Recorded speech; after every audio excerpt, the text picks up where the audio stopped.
à cause des ambitions démesurées. Et pote Flavien a perdu sa maison qu'il a hypothéquée à une banque. Introduction. Bonjour à tous et bienvenue sur notre chaîne.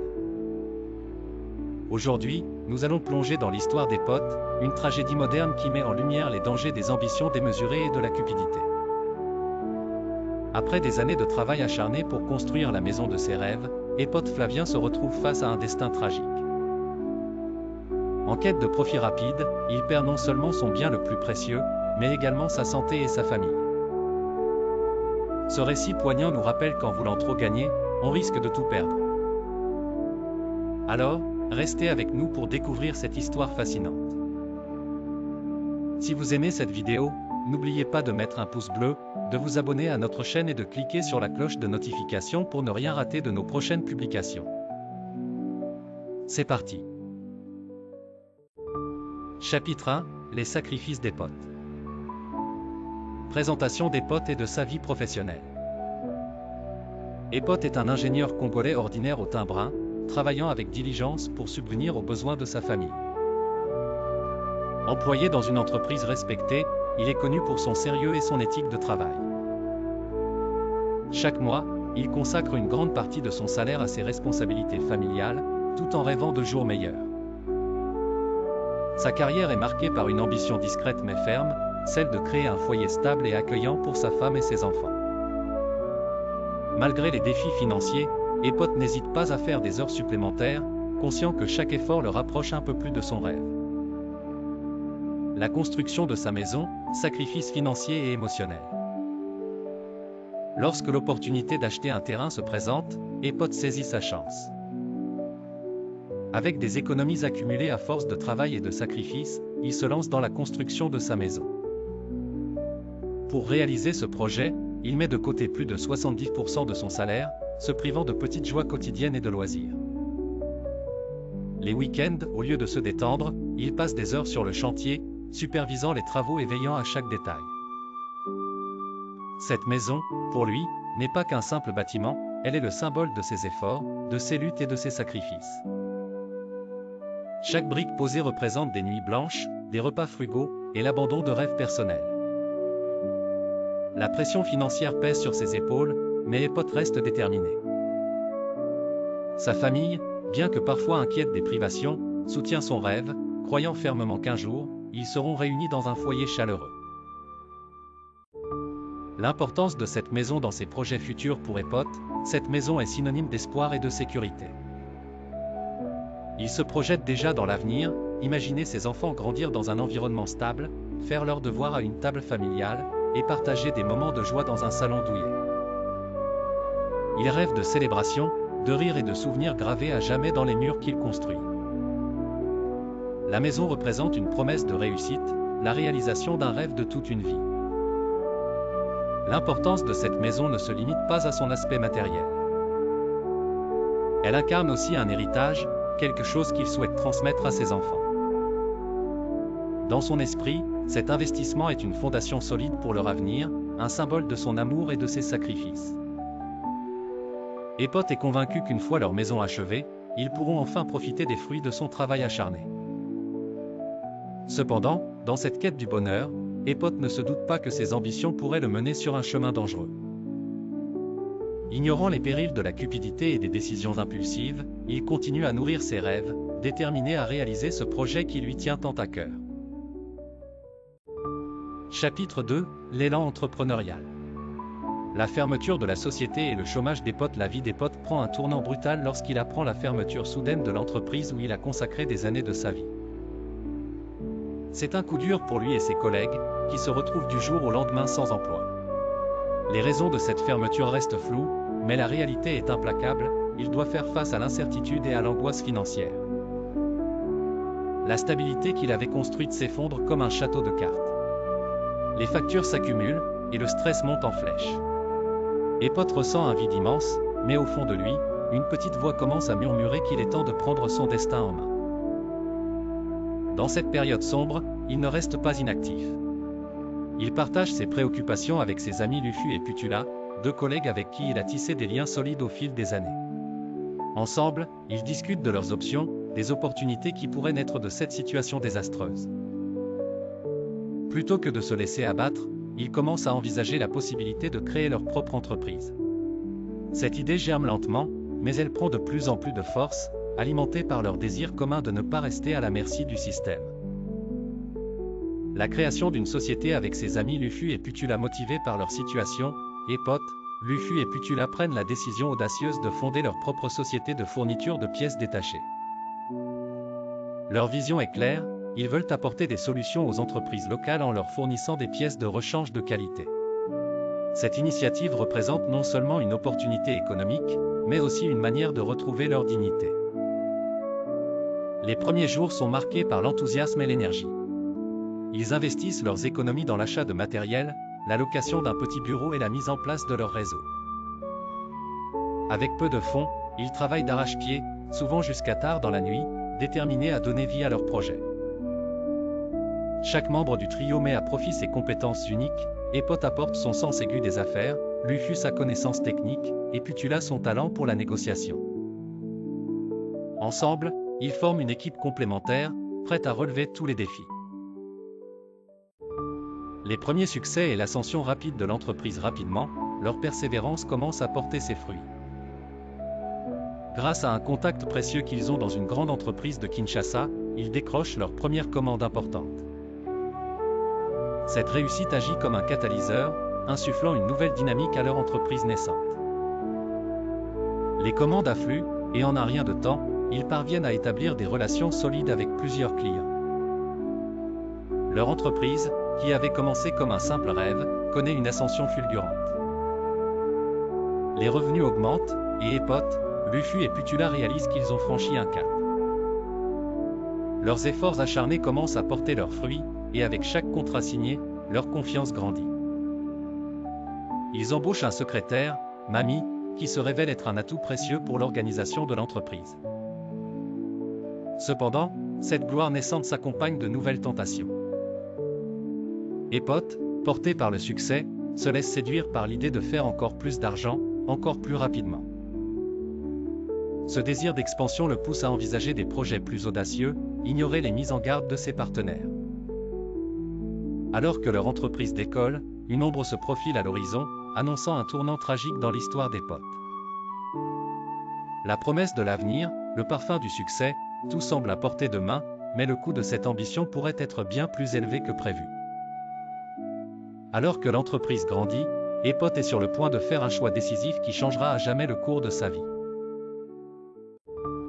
Chapitre 3, la chute vers la ruine. Le besoin d'un financement pour honorer une grosse commande. L'ascension fulgurante de l'entreprise d'Epot ne tardait pas à être confrontée à des défis. Alors qu'ils se frottaient aux plus grands clients, une commande colossale se présente, un contrat en or qui pourrait propulser leur société vers de nouveaux sommets. Cependant, la réalité est implacable, pour honorer cette commande, ils doivent acquérir un stock de pièces de rechange, un investissement monumental qu'ils ne peuvent se permettre sans un financement adéquat. Les jours passent, et l'urgence de la situation devient de plus en plus pressante. Epot, Luffy et Putula se réunissent dans leur bureau, une ambiance électrique flotte dans l'air. Les chiffres s'accumulent sur la table, les possibilités se réduisent. Les trois amis se lancent dans un débat acharné, cherchant des solutions pour rassembler les fonds nécessaires. Les inquiétudes d'Epot grandissent, et ils commencent à sentir le poids de la pression sur ses épaules. La crainte de perdre cette opportunité les ronge, ils ne peuvent pas laisser filer un contrat qui pourrait changer leur vie. La décision d'hypothéquer sa maison, un acte de désespoir dans la nuit noire, alors que l'angoisse le tenaille, Epot se rend à l'évidence, il doit agir. Il se souvient de la maison qu'il a construite avec tant de sacrifices. Ce foyer, cet havre de paix qu'il chérissait tant, pourrait lui apporter le financement dont il a désespérément besoin. L'idée d'hypothéquer sa maison lui traverse l'esprit comme un éclair. C'est un acte de désespoir, une décision qui pourrait le mener à sa perte, mais Epot est persuadé que tout cela en vaut la peine. Le lendemain, il se rend à la banque, le cœur lourd mais déterminé. À mesure qu'il entre dans les bureaux froids et impersonnels, il sent la gravité de sa décision. L'employé de la banque l'accueille avec un sourire professionnel, mais derrière ce visage, il sait que ce qu'il s'apprête à faire est dangereux. Après des heures de paperasse, l'hypothèque de sa maison est finalisée. Epot quitte la banque avec un crédit de 50 000 $ en main, mais un sentiment de malaise l'accompagne. La voix de la raison lui murmure que ce choix pourrait bien sceller son destin. Les débuts d'une stratégie cachée et ses conséquences avec l'argent fraîchement obtenu, Epot se lance dans la commande avec une énergie renouvelée. Les pièces de rechange sont acquises, et la livraison se déroule sans accroc. Cependant, dans l'ombre, une stratégie cachée commence à se tisser. Epot, aveuglé par l'adrénaline du succès, ne partage pas l'information concernant le paiement avec Luffy et Putula. Il entretient un secret avec Mami, sa secrétaire devenue sa maîtresse, et un agent d'achat influe chez leurs clients. Ensemble, ils rient et festoient, profitant de la douce mélodie des succès immédiats, tandis que les deux autres partenaires restent dans l'ignorance. Les jours se suivent et la tension monte. Epot reçoit le paiement de la commande, mais au lieu de le partager avec ses coactionnaires, il choisit de garder cette information pour lui. Convaincu qu'il peut tirer profit de cette situation. Ce manque de transparence commence à tisser une toile de mensonges qui, lentement mais sûrement, l'enveloppe. Les soirées de célébration avec Mami deviennent des festins de désespoir, chaque verre levé symbolisant une décision prise dans l'obscurité. Mais dans le monde des affaires, les secrets ne restent jamais cachés longtemps. Luffy et Putula commencent à se poser des questions sur l'opacité d'Epot. Les fissures dans leur partenariat deviennent de plus en plus visibles, et le vent de la trahison commence à souffler. La méfiance s'installe lentement dans leur relation, et Epot, aveuglé par ses ambitions démesurées, ne voit pas la tempête se profiler à l'horizon. Alors qu'Epot se perd dans ses rêves de richesse, une question cruciale demeure: jusqu'où ira-t-il pour conserver ses secrets? Le charme de l'argent facile peut-il vraiment compenser le risque de tout perdre? La chute d'Epot est imminente, mais le prédateur est encore à l'affût, attendant le moment opportun pour frapper. Chapitre 4, l'escroquerie et la déception. Les nouvelles ambitions d'Epot, le trafic des matières précieuses à peine remis de l'euphorie d'une commande réussie, Epot se retrouve attiré par des promesses encore plus alléchantes. Lors d'une rencontre fortuite dans un café de Kinshasa, il croise Pitchen, son cousin aux manières charmeuses, qui lui parle avec passion du monde lucratif du trafic des matières précieuses, or, coltan et diamants. Les yeux d'Epot s'illuminent à chaque mot prononcé par Pitchen, chaque syllabe vibrante d'opportunités dorées. L'idée d'entrer dans ce cercle restreint, celui où les richesses s'accumulent en un clin d'œil, l'obsède. Il commence à imaginer des soirées de luxe, des voyages en Europe, des biens matériels qu'il n'aurait jamais cru pouvoir posséder. Son esprit, déjà affaibli par des choix discutables, se laisse séduire par le chant des sirènes de l'argent facile. Epot est déterminé à explorer ce nouvel horizon, à plonger tête la première dans un océan de possibilités.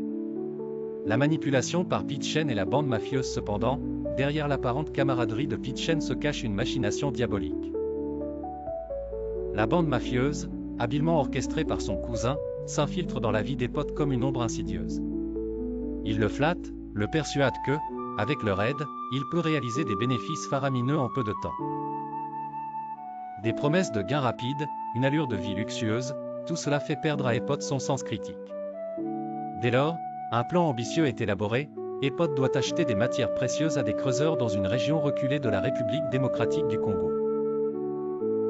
Il est invité à une rencontre secrète avec des fournisseurs, où les promesses de richesse s'entremêlent avec des histoires captivantes sur le marché international. Le parfum des diamants et des lingots d'or flotte dans l'air, et Epot, grisé par l'excitation, se laisse emporter par cette illusion. Mais Pitchen, avec son sourire en coin, n'a qu'un seul objectif: profiter de l'innocence et de l'avidité de son cousin. Chaque mot qu'il prononce est un fil tissé dans la toile de l'escroquerie. Epot, aveuglé par ses rêves de grandeur, ne voit pas le piège se refermer lentement autour de lui. Les faux espoirs et la perte de contact avec la réalité à mesure que le projet prend forme, les faux espoirs d'Epot se transforment en un tourbillon d'illusions. Il effectue un transfert de 50 000 $ vers un compte sous un nom d'emprunt, convaincu que cet investissement le mènera à une fortune inestimable. Les soirées de fête avec Mami se poursuivent, mais une tension sous-jacente commence à se faire sentir. L'adrénaline des affaires, la promesse de voyage en Europe, tout cela semble trop beau pour être vrai. Les jours se muent en semaines, et Epot s'enfonce de plus en plus dans une réalité altérée. Les appels à Luffy et Putla, ses partenaires, se font rares, il évite de les mettre au courant de ses nouvelles affaires.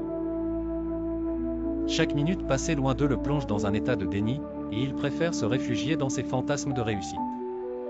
Mais la réalité finit par frapper à sa porte. Un matin, alors qu'il se prépare à rejoindre Pitchen pour finaliser l'affaire, il reçoit un appel inattendu de Luffy et Putula. Ils lui expriment leurs inquiétudes quant à sa disparition soudaine et à l'opacité de ses actions. La tension monte, et Epot se sent acculé. La voix de la raison lui chuchote que quelque chose ne va pas, que la danse avec le diable pourrait lui coûter cher.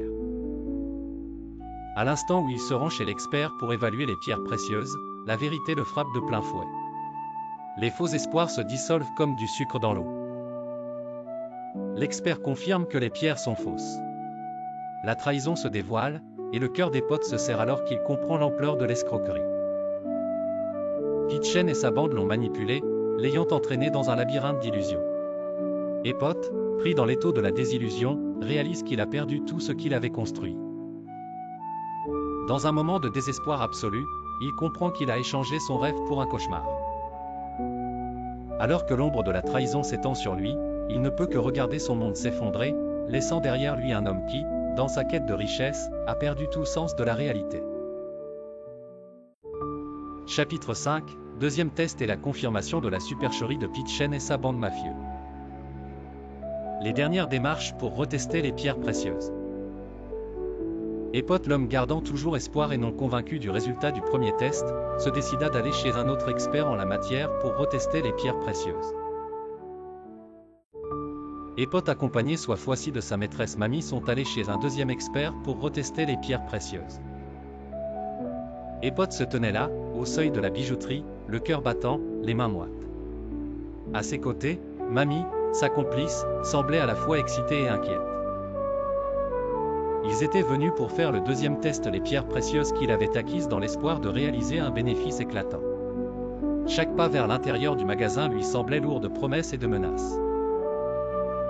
La bijouterie, avec ses vitrines scintillantes et ses éclairages tamisés, offrait un contraste saisissant avec le tumulte intérieur d'Epot. Il savait que la vérité sur ces pierres pourrait changer sa vie à jamais. L'expert, un homme blanc d'âge moyen d'une quarantaine aux cheveux grisonnants et aux lunettes d'un autre temps, les accueillit avec un sourire cordial, mais son regard perçant scrutait déjà les pierres dans la petite mallette que tenait Epot. « Nous allons vérifier leur authenticité, dit l'expert d'une voix professionnelle. Cela ne prendra que quelques minutes. » Épouvanté à l'idée que ce moment puisse être celui où son rêve s'effondrerait, Epot se força à sourire. Mais au fond de lui, une voix sourde l'avertissait que quelque chose n'allait pas. La réalisation du piège dans lequel Epot est tombé alors que l'expert examinait les pierres avec soin, Epot ne pouvait s'empêcher de repenser à son parcours, à la folie de ses ambitions, et à la trahison de Pitchen. Chaque instant passé dans ce laboratoire lui semblait un pas de plus vers un abîme dont il ne pourrait s'échapper. La tension était palpable, et il observait chaque geste de l'expert comme s'il s'agissait d'une scène d'un film policier, où le héros découvre une vérité dévastatrice. Ces pierres, commença l'expert, levant les yeux vers Epot, sont des imitations. Le temps sembla se figer. Epot était suspendu entre le choc et le déni. Les mots résonnaient dans sa tête comme une alarme stridente. Des imitations, répéta-t-il, son esprit cherchant désespérément à comprendre. L'expert hocha la tête, et Epot sentit son monde s'effondrer autour de lui.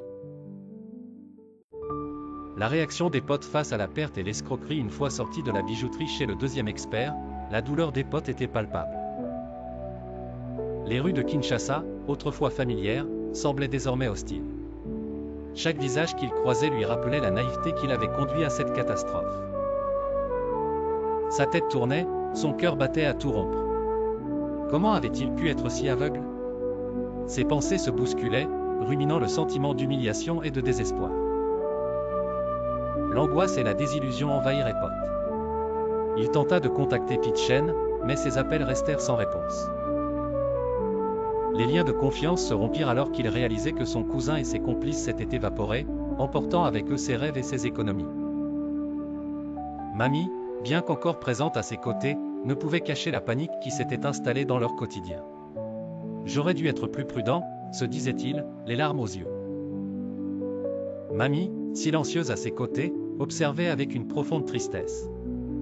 Bien qu'elle ait été l'une de ses plus grandes soutiens, elle ne pouvait cacher l'inquiétude qui sourdait en elle. Elle savait que leur situation ne ferait que se détériorer. L'argent, une ressource autrefois abondante, se transformait en un fardeau écrasant. Écrasé par la vérité, il rentra chez lui, le cœur lourd comme une pierre. À l'intérieur, sa femme l'attendait, l'inquiétude inscrite sur son visage. Mais il ne pouvait pas lui révéler ce qu'il venait d'apprendre.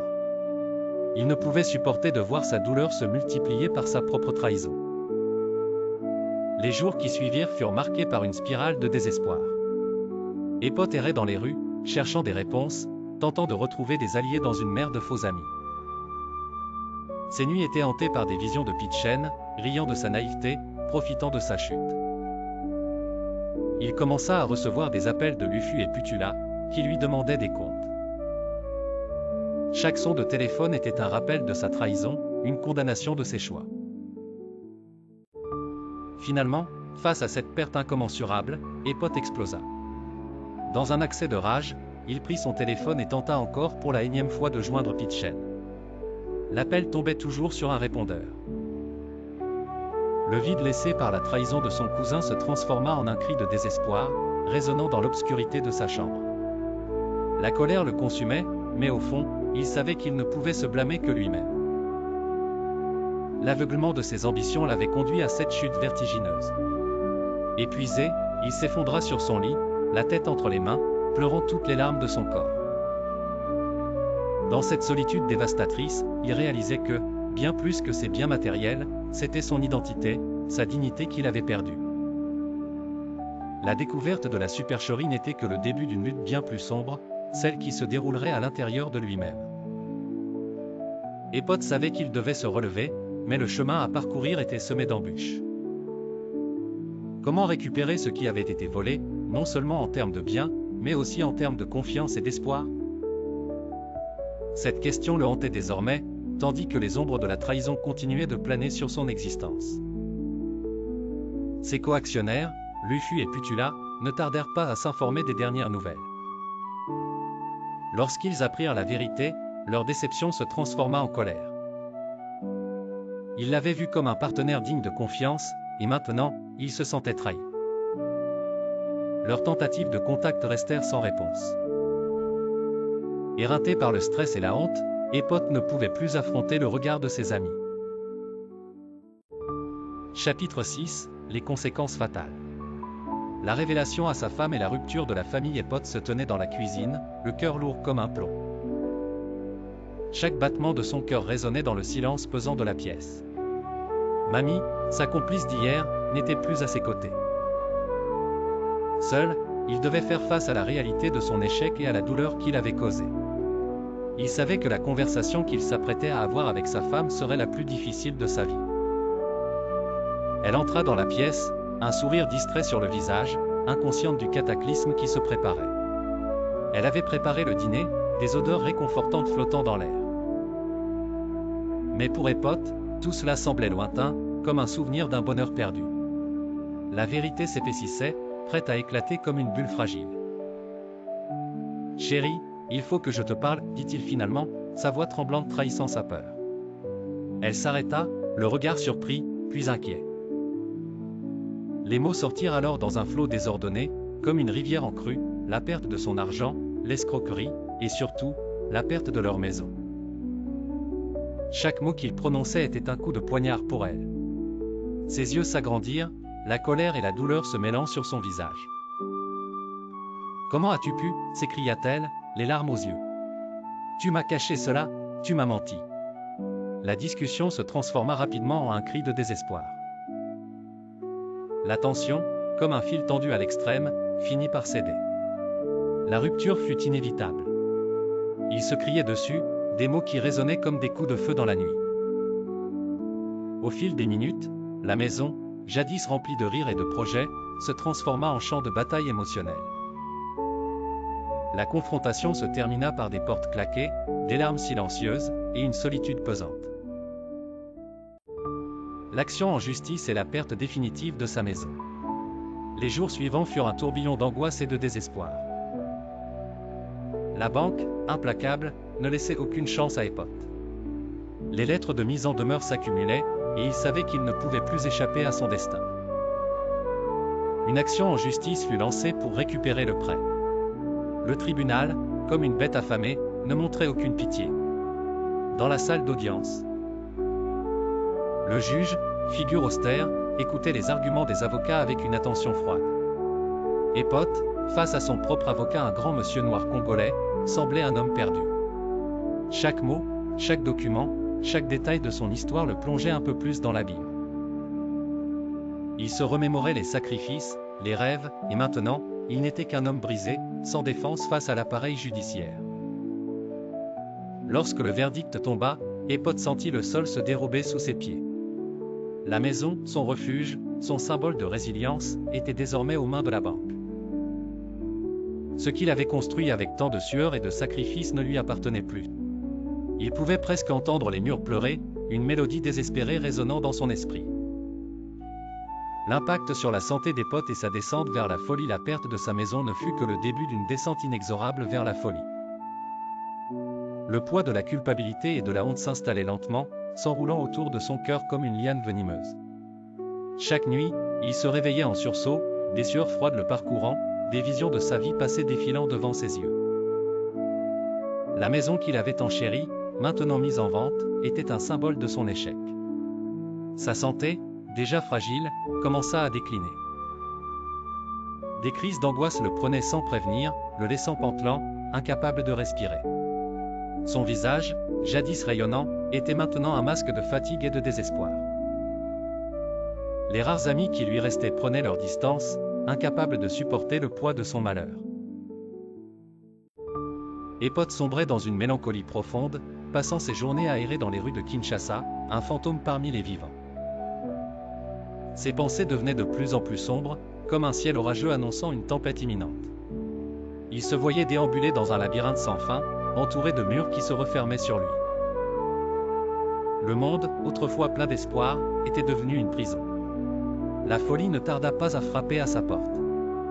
Des voix commençaient à murmurer dans sa tête, chuchotant des vérités déformées et des mensonges cruels. « Tu es un échec, disait-elle. Tu n'as jamais été à la hauteur. » Epot tenta de se battre, mais chaque jour était une bataille de plus, un combat pour sa propre survie psychologique. Dans un ultime geste de désespoir, il décida de retourner au tribunal, espérant retrouver un semblant de justice, un moyen de récupérer ce qu'il avait perdu. Mais la salle d'audience, à l'odeur de poussière et de désillusion, ne lui apporta que plus de confusion.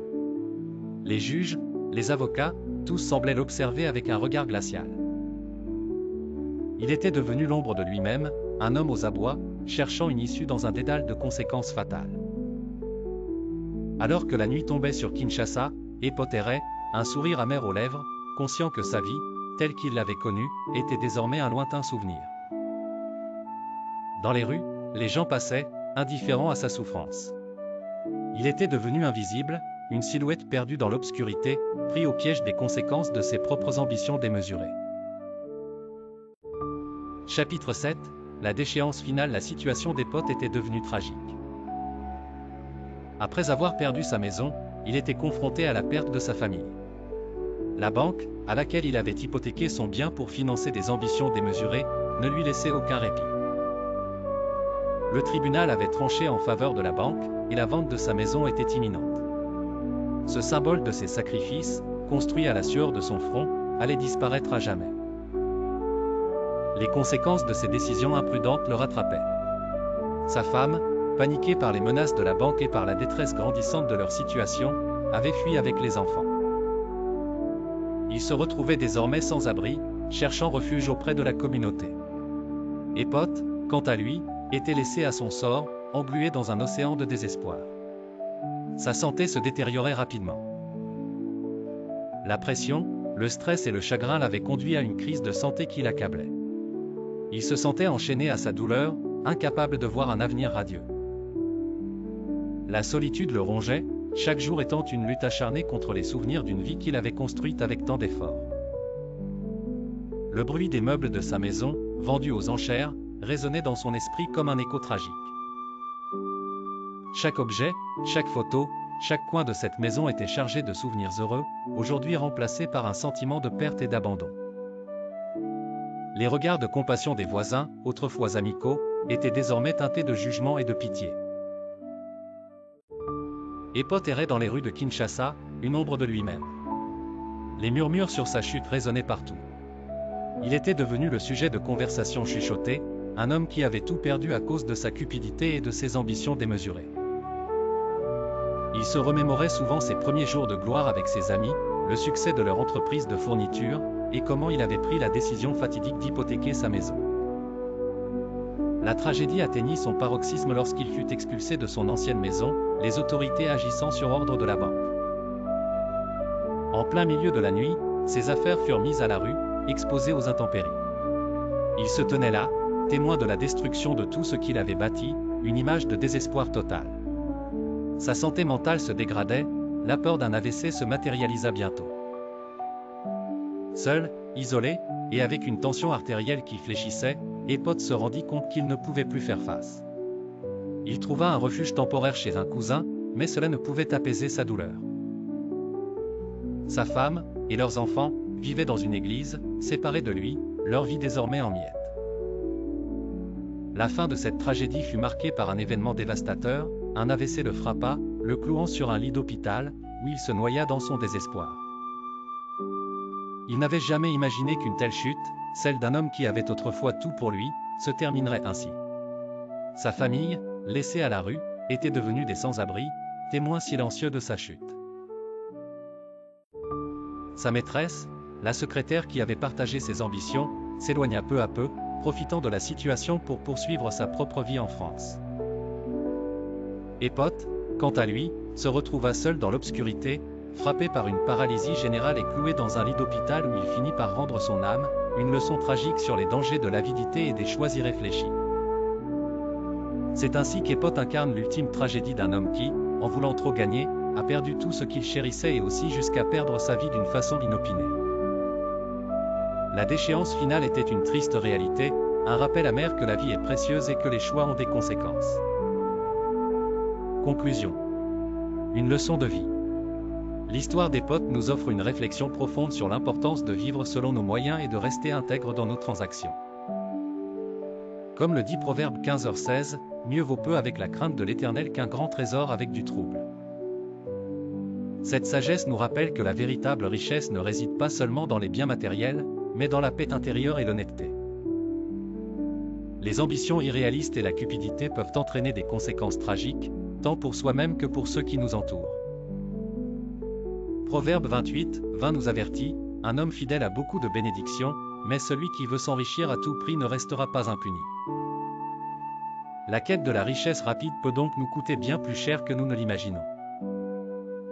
Que l'histoire d'Epot soit un avertissement pour nous tous, n'oublions pas les valeurs fondamentales de la vie, telles que l'honnêteté et la modestie.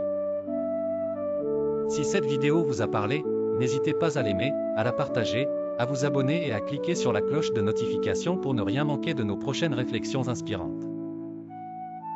Ensemble, faisons en sorte que ces leçons touchent le plus grand nombre. Merci de votre soutien.